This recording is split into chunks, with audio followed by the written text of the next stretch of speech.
listening to the Mark Bradford Alchemy for Life podcast. Do you have a catalog? Also, I'm going to tell you a secret. Well, hey there, welcome back. Do you have a catalog? If you're a creative, and when I say that it's a creative versus a creative person, because people who are in the creative space say a creative, if you're one of those people, I've talked about taking a step back before.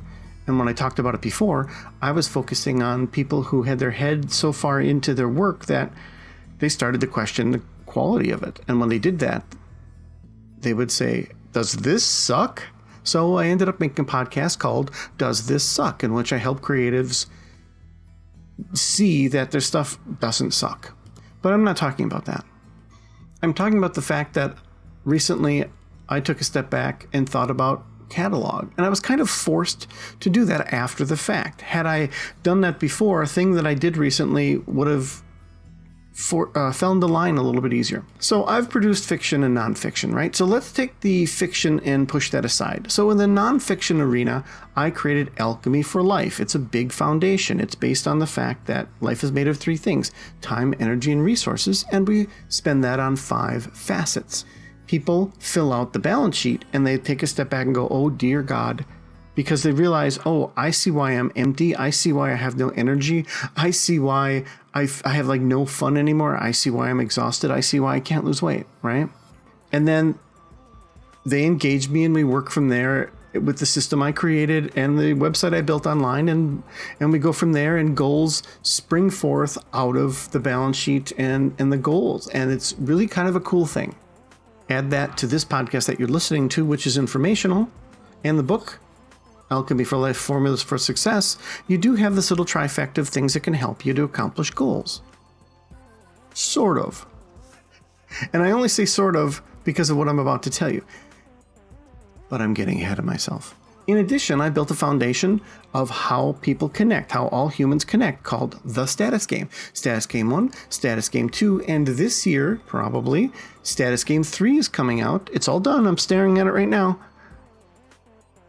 Although it may not be called The Status Game 3. It's your little insider information. I built a recent foundation called 3 Voices, which is how all humans communicate. It's the 3 voices that we use to communicate with ourselves and others, and I'm honored to know that it was endorsed by a clinical psychologist. We could throw in there OneSelf, which is actually a belief system. It's religion, spirituality, or lack thereof. But getting back to the goals of Alchemy for Life, I started to think about an interesting question. I posed a question to myself.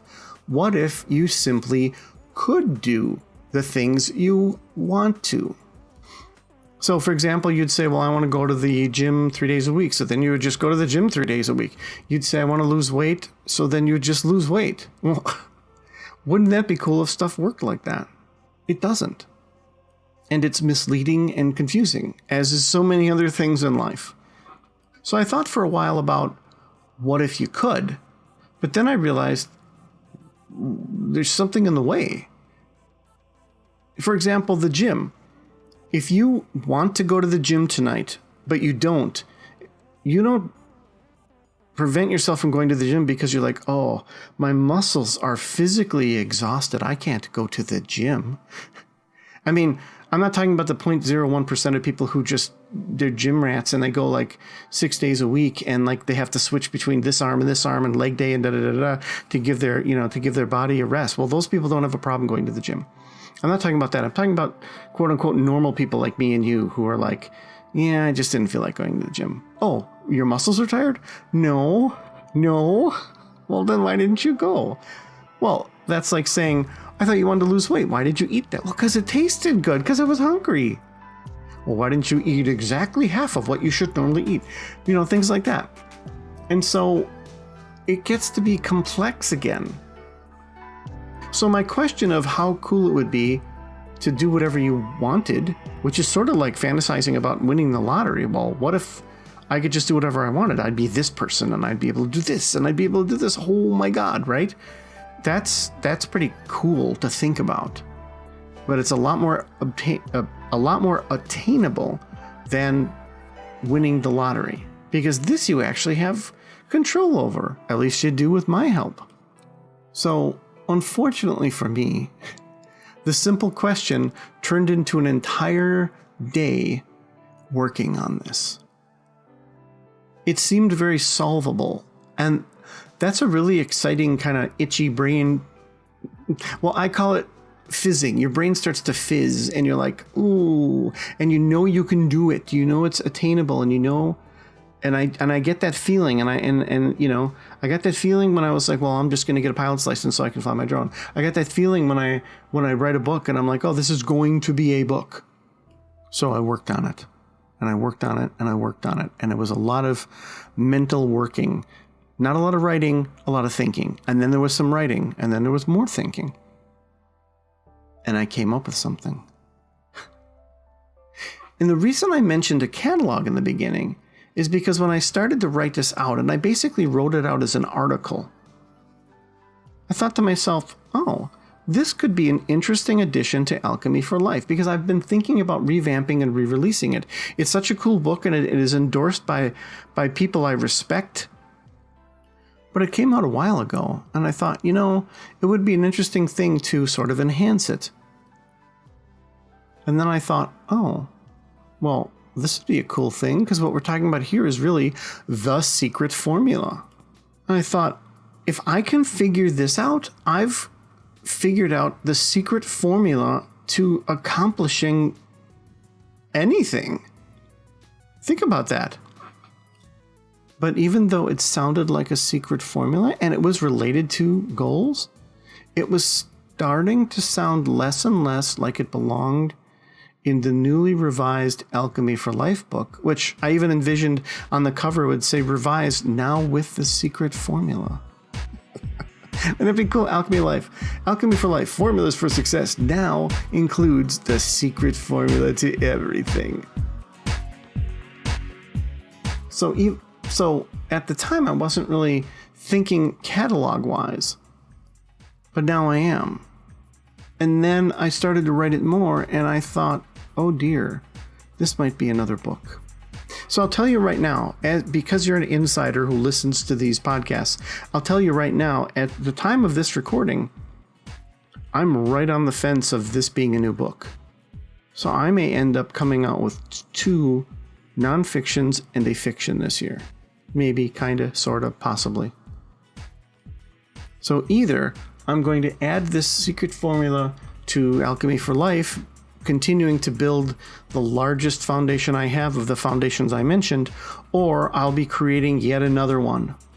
Okay? Because this is a unique way to think about what's limiting you. And again, there's a lot of inclusion when it comes to Alchemy for Life. There are formulas in there. There's some sheets in there where we talk about failure and how failure actually kind of leads us to what we're really good at. And sometimes multiple failures over and over again in the same thing kind of point the way that, no, you really are going to do this, which is kind of counterintuitive. So what do you learn from this besides some insider secret? What you learn is that if you're somebody who likes to create stuff, take a step back and think about your catalog. Think about your inventory of what you have. Sit there, think, assess. Might be something nice to do while you're half asleep, drinking your coffee, staring out in the window, or staring out into the grass or the beautiful lake. While you're on the pier, while you're on the porch, just think about your catalog. Think about your inventory and go, oh yeah, I don't just do X. X is broken into 3 different things that I do. Because sometimes when you do that, you can actually find some joy of going, oh yeah, I do this subsection of the thing that I like. And I kind of have fun at that. And I haven't done that one in a while. I've been focusing on this other subsection of a thing that I like. It's kind of cool. It's kind of cool to take an inventory. Kind of cool to have a catalog. And when it comes to marketing purposes and explaining it to people, it's a heck of a lot easier to market it and explain it when you can say, here's my catalog. Here are the things that I do, because then they go, oh, I get that. Those are digestible bites that I can understand instead of looking at 407 paintings or 9 books, right? So I hope that was helpful. As always, I enjoy your feedback. I hope you don't mind that I gave you a little bit of a secret. And don't spread it around too much. And I'll see you around. Take care. Thank you for listening. I love your feedback as always. Keep it coming. I always appreciate if you like, share, subscribe, and all that nonsense. And if you don't, that's cool too. By now, my new novella, The Devil's in the Details, has hit the shelves. If you like a smoldering quick read, then you may love reading The Devil's in the Details. Check it out.